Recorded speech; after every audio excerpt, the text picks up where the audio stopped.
গোষ্ঠীদ্বন্দ্বে উত্তপ্ত গোঘাটের মান্দারণ গ্রাম পঞ্চায়েতের শকুঞ্জলা এলাকা। ঈদের উপহার বিতরণকে কেন্দ্র করে দ্বন্দ্বে জড়িয়ে পড়ল তৃণমূলের দুই গোষ্ঠী। 50 সদস্যের অভিযোগ, অঞ্চল সভাপতি ও তার অনুগামীরা তাদের ভীষণভাবে হুমকি দিচ্ছেন। এমনকি একজন কর্মীকে মারধরও করা হয়েছে। তবে অঞ্চল সভাপতি এই অভিযোগ সম্পূর্ণ অস্বীকার করে পাল্টা ষড়যন্ত্রের অভিযোগ তুলেছেন। ঘটনার জেরে এলাকায় চরম উত্তেজনা ছড়িয়েছে। বিধানসভা নির্বাচনের আগে এই দ্বন্দ্ব রাজনৈতিক অস্থিরতা আরও বাড়িয়ে তুলতে পারে বলে অনেকে আশঙ্কা করছেন। রাত থেকে ঘটনা হচ্ছে, আর দিনের বেলা আমি প্রধান ম্যাডাম ফোন করেছিল আমাকে। আমি প্রধান ম্যাডামকে বললাম যে আমি রোজা রেখে আছি, আমাদের রোজার মাস চলছে, রোজা রেখে আছি আমি বাড়ির লোককে আমি পোশাক দেওয়ার ব্যাপার ছিল, আমি আমার বাড়ির লোককে পাঠাচ্ছি। প্রধান ম্যাডাম বলে হ্যাঁ দিদি পাঠিয়ে দিন, আপনাকে আসতে হবে না। দিয়ে পাঠিয়ে দেওয়ার পর আমি আমার বাড়ির লোককে পাঠিয়েছি।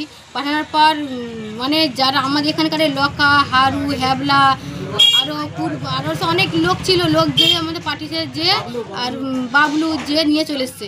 এসার পর আবার যারা মানে পোশাক, মানে যেমন পঞ্চায়েতের যেমন পোশাক দেয়, ঈদের পোশাক দিয়েছিল। আর মানে গরিব মানুষরা এবার আমাকে ফোন করছে, সবসময় বলছে যে দিদি আপনি যে পোশাক দিয়েছে পঞ্চায়েত থেকে, সে পোশাক আমাকে দেন না কেন। এবার আমি সেই পরিস্থিতির চাপে আমি ওদের বাড়ি গেছি, যে আমি যে বলেছি যে আমাকে পোশাকগুলো দিয়ে দিন, আমি মানে গরিব মানুষদের আমি বিলি করি। দিয়ে সেটা বলা কই মানে ওদের যে গ্যাংটা ছিল 6-7 দিন ছিল, তাদেরকে শাশুকে ফোন করা হয়ে গেল। ফোন করা হওয়ার পর আমাদের ওখানে সেন্টার আছে, সেখানে সব জমা হয়ে গেল। হয়ে যাওয়ার পর যে আমি বলতে গেছি যে আমাকে আবার ডাক করেছি, আমি গেছি যে আমি আমাকে কি টাকা কি পোশাক যা আছে আমাকে দিন, আমি নিজে, আমি তো মেম্বার, আমি ভাগ করে দেবো। সে বলেছি বলে সে হারু ছিল, লখা ছিল, আর বাবলু ছিল, আর হ্যাবলা ছিল, আর যে মানে এমনই যে আমাকে মারতে চলে এসেছে। ওরা কি করে, কি দল করে? কি দলে? তৃণমূলেরই দল করে। কেন মারতে আসছে কেন? মানে ওরা আমার বিরুদ্ধে একবারে প্রচুরই, ওরা গত 5 বছরের সিপিএন পার্টি করেছে। এখন কি করে? বছর তৃণমূল বলতে কি আমি মেম্বারটা হয়েছি বলে ওদের মানে প্রচন্ড অসুবিধা। মারধর করেছে নাকি আপনাকে? মারধর করেনি, মানে এমনি মারধরের মতনই, যে মারধর। পোশাকগুলো কি দিতে চাইছিল না? হ্যাঁ, পোশাক দিতে চাইনি। অতএব যে একটা পার্সেন্টেজের টাকা সেটাও নিয়ে ওরা ভাগ করে নিয়েছে। মেম্বার হিসেবে আমার সই নিয়েছে, নিয়ে তারা টাকা ভাগ করে নিয়েছে। আমাকে একটা টাকা পর্যন্ত আমাকে দেয়। প্রতিবাদ করতে এসছে বলে আমাকে মারধর উত্তেজনা আরম্ভ করেছে। আর আজকে ঘটনা উনি কোথাও মিনিমাম একটা কোথায় ছিল, তাকে এসে বলতে গেছিল, তাকে বেধারাক 7-8টা ছেলে মেলে মেরেছে। এটা তাকে 2-3 মার হয়ে গেছে। কেন মার হবে এরকম করে? তাহলে অঞ্চল সভাপতি বলতে গেছিলাম বলেছে যে উপর মহলে অর্ডার আছে। আমি যে কেউ উপর মহলে আছে বলুন, বলছে অঞ্চল সভাপতি। আমি তাহলে অঞ্চল সভাপতি বলেছে, তাহলে পাড়ায় এই পার্টিতে মেম্বারকে মারা হিসাবে ওরা দায়িত্ব দিয়েছে অঞ্চল সভাপতি। আমি ওইটার বিচার। অঞ্চল সভাপতি কে ছিল? অঞ্চল সভাপতি শেখ আব্দুল আলী। উনি করেছেন ওটা, উনি লাগাচ্ছেন যে মেম্বারকে মারধর করুক আর করুক, মানে এরকম করে উত্তেজিত করে আমাকে মারধর করতে এসেছে। কজনকে মেরেছে এখনো পর্যন্ত? প্রথমকে যাকে মারধর করেছে তার নাম শেখ নূর আলম। কি করে সে? গরিব মানুষ তো, টোটো লোকে চালায়। কোথায় হাসপাতালে আছে না? কোথায়? হাসপাতালে না, এ বাড়িতেই আছে। মানে মাথা পাতা ফুলে গেছে, আর গাছে ঘাড়ে আর এসব মেরেছে, কাঁদছে। মানে এটা তার আগেও ওকে মেরেছে। এটা কারা মারধরটা করেছে? যারা আজকে মেরেছিল তারা অঞ্চল সভাপতি করাচ্ছে। আমার যত সময় অঞ্চল সভাপতি করাচ্ছে, অঞ্চল সভাপতি না করালে ওরা করবে কেন? আপনার নাম? আমার নাম রুকসাত পারভিন। কোন পঞ্চায়েত অঞ্চলের মেম্বার, অতএব কৃষি ও পানি সম্পত্তি সঞ্চালক। কত নম্বর বুথের মেম্বার? না, কি চাইবেন? এই যে মারধর করছে বারবার, কি চাইবেন? আমি চাই যে এর বিচার চাই। আমি বিচার চাই। গাছ কাটিংয়ের জন্য অনেক কিছু বলেছে, আমাকে টাকা দিয়েছে, 1 লাখ টাকা দেবো, 1.5 লাখ টাকা দেবো। কেননা আমি ওই সরকারি গাছে আমি সমর্থন হয়নি, আমার শরীর লেগে অনেক কিছু করেছে ওরা। আমি কিছু সমর্থন করিনি বলে এই পরিস্থিতি আমার উপরে ফেলে দিয়েছে। আমি একটা মেম্বার মহিলা হয়ে আমার উপরে এত চাপ। আপনার নামটা? আমার নাম রুকসাত পারভিন। আমি টোটো নিয়ে আসুন রাস্তায়, ওরা 4-5 টোটো রাস্তায় গায়ে দাঁড়িয়েছিল। আমি বলছি এরকম কি আলোচনা যে করলি তোরা, রাতের মধ্যে আলোচনা করার কথা ছিল, সেইটা তোরা ভঙ্গ করে দিলি।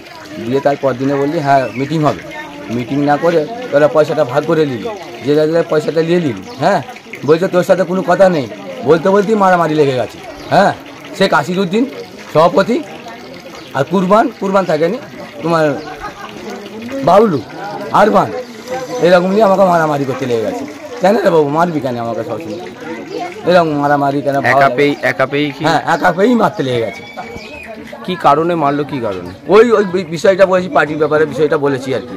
মানে টাকা একটা ভাগ অঙ্ক ছিল আর কি, সেই ভাগ অঙ্কটা ওরা নিজেরা ভাগ করে নিয়েছে।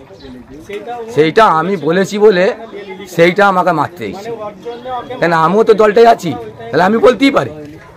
হ্যাঁ, সেইটা নিয়ে যেন আমাকে মারামারি করে। আপনি কোন দল করেন? আমি তৃণমূল দল করি। যারা মেরেছে তারা কোন দল করে? তৃণমূল দল করে। আপনাদের দলের লোক আপনাকে মেরেছে? হ্যাঁ হ্যাঁ হ্যাঁ,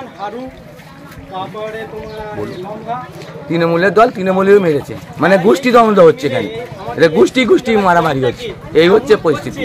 এরকম কেন বাবু? সহজ মারবে, এই করবে, ধরবে কেন? আমাদের ঘরে আমাদের টিকতে দিবে নি?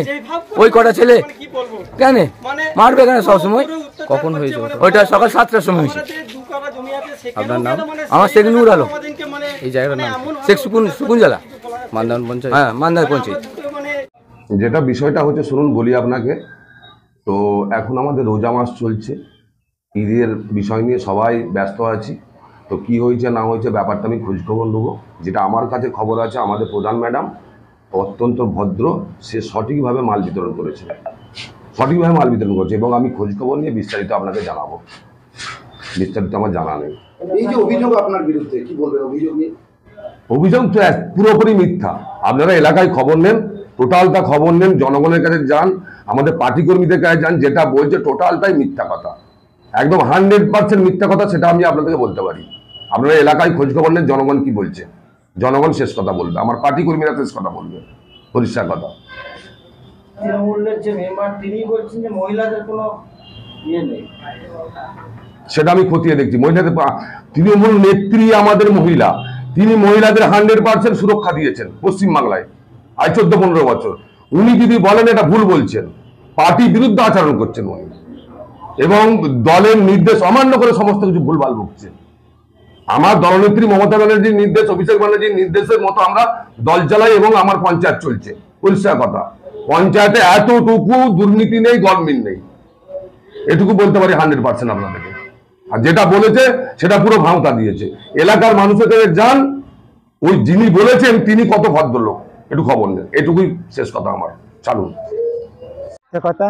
হ্যাঁ, এইটা কিছু সত্য ঘটনা নয়, পুরোটাই মিথ্যে কথা। গাছ কাটা আর কিছুই নেই। বস্তা বিতরণ নিয়ে মেম্বার আগে মালপত্র নিয়েছে, ছেলেদিকে নিয়ে আলোচনা করেনি কোনো কাজ। আগে সব মাল দিয়েছে, নিজে বিলি কিছু করেছে, নিজের ঘরে রেখে দিয়েছে, এরকম ব্যাপার হয়েছে। হওয়ার পরে এখন এইবারে আমাদের উনি একটা গ্রামে আমাদের বুথেতে একটা লবিবাজির চেষ্টা করছে, লবিবাজিও একটা তৈরি করে ফেলেছে। করে নিয়ে আমাদের প্রাধান্য দেয়নি। আমরা এবারে পঞ্চায়েতে প্রধান আমাদেরকে মাল দিয়েছে, অঞ্চল সভাপতিও বলেছিল তোমার একটা মাল নিয়ে এসেছি আমরা বস্ত্র বিতরণ করার জন্য। নিয়ে এসে আমরা পার্টি অফিসে রেখেছি। আমরা ওইটা বিলি করতাম আজ সকালে বিলি করতাম। কালকে মেম্বার নিজে ওনার শাশুড়ি মাকে আরও গ্রামের 2-1জনকে লোককে সাথে করে 2-1টা গরিবের লোককে নিয়ে, তারা কিছু বুঝেনি, তাদেরকে যা মঞ্জাই করে বুঝিয়ে নিয়ে যে আমাদের বাড়িতে সব যা মঞ্জাই করে বলে দিয়ে এসছে, অত্যাচার করছে। আমরা বাড়িতে থাকিনি তখন, আমাদের বাড়িতে আমাদের বইয়ের দিকে, মেয়ের দিকে, আর দিকে ছেলে দিকে যা মঞ্জাই করে ভাষা বলেছে আর বলে আসছে, এরকম ব্যাপার। আজ সকালেও তোমার বাড়িতে গেছে, আমার বাড়িতে গেছিলো, যে বিশাল আমাকে মারা। ওই মেম্বারের স্বামী গেছিলো, মেম্বারের শ্বশুর গেছিলো, মেয়ে ছেলে মেম্বার আমাদের। হ্যাঁ, মেয়ে ছেলে গেলো, আবার লুরারামের ফ্যামিলি গেলো, লুরারাম গেলো, আমাকে মারার হুমকি দিচ্ছে। ওই ঘর থেকে বেরিয়ে আমাকে, আমার ফ্যামিলি, আমার বাবা মা, আমার বউ আমাকে ঘরে ঢুকিয়ে দিয়েছিল, ঢুকিয়ে চাবি মেরে দিয়েছিল।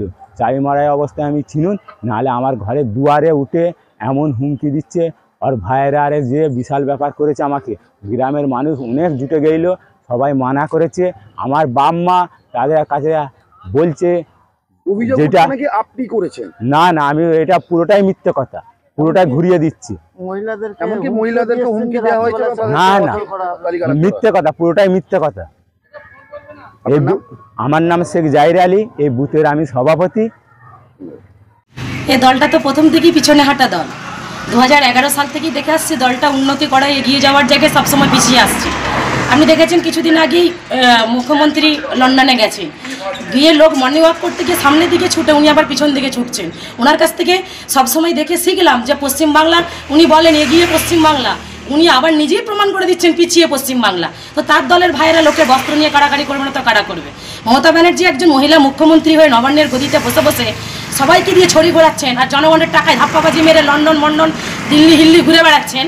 আর ওনার ভাইয়েরা এদিকে লোকের বইয়ের বস্ত্র নিয়ে টানে কি হচ্ছে, তাকে চাকরি দেবো বলে দীঘা নিয়ে যাচ্ছে বিভিন্ন রকম। তো এই দলটা তো নির্লজ্জ দল, এদের কাছ থেকে আপনি কী আশা রাখেন? এদের এত খিদে, গাছ থেকে পাতা থেকে কাঠ থেকে মাটি থেকে ঢালাইয়ের রাস্তার রডের পরিবর্তে বাঁশ থেকে সব আঝুড়া এরা দিয়ে দিচ্ছে। মানে এরা নিজেরা আগে খাবে, পরে তারপরে জনগণকে পরিষেবা দেবে। এই দলটার রীতিনীতি এটাই। তো এই দলটা নিয়ে যত কম বলবো ততই কম বলা হয়। নির্লজ্জ দল। মমতা ব্যানার্জিকে আহ্বান জানাচ্ছি বিরোধী দলনেত্রী হিসাবে যে আপনি আপনার নবান্নের গদি ছেড়ে দিন। কারণ যেভাবে আপনার পঞ্চায়েতের মেম্বাররা পঞ্চায়েত সমিতি থেকে শুরু করে কর্মাধ্যক্ষ থেকে শুরু করে একটার পর একটা সব জায়গাতে কাটমানি নিয়ে সাধারণ মানুষের চোখের জল নয় রক্ত ঝরাচ্ছে, এই থেকে পরিষ্কার বোঝা যায় যে আপনারা পশ্চিমবাংলার চালানোর জন্য যোগ্য নয়। ওই ঢপের চপ শিল্প নিয়ে আপনি ওখানে বসে থাকুন আর আপনার ভাইপোরা এখানে লুটে খাচ্ছে, এছাড়া মানুষগুলোকে কেউ পরিষেবা দিচ্ছে না।